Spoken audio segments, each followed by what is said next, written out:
Una mamma è buona per 100 figli, ma 100 figli non sono buoni per una mamma. Ecco, questo era il detto che mia mamma ripeteva continuamente. L'affetto di una madre può estendersi a 100 figli, ma 100 figli talvolta non restituiscono lo stesso affetto e a volte sono ingrati con la madre. A volte si dice 100 figli non campano una mamma.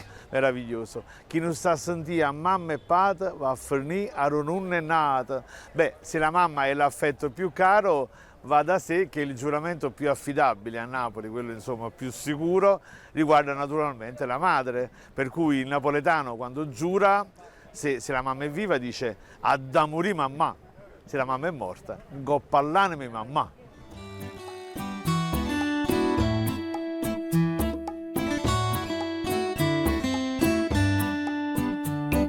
In lingua napoletana pure la Madonna è mamma, c'è un rapporto diretto, intimo, familiare con la Madonna. Mamma Ro Carmena, mamma Pompei, mamma l'Arc, mamma Rasalette, è un rapporto proprio quasi familiare, ecco perché il napoletano ma parla semplice, ma parla come ti ha fatto mamma, ecco, ma parla in maniera diretta, schietta.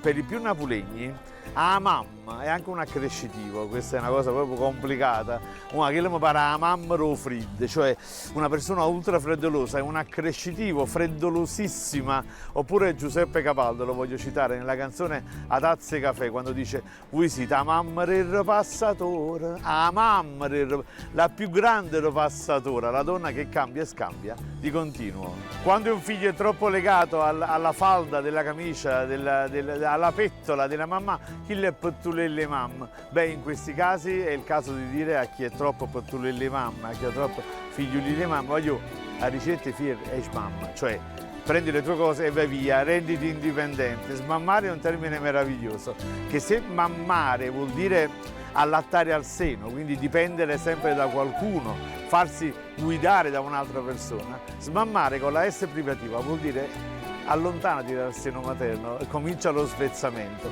E dato che lo svezzamento è un fenomeno irreversibile, cioè chi lascia il seno materno non ci torna più, smammare vuol dire vai via definitivamente e non tornare più da queste parti. A ricette fier e smamma.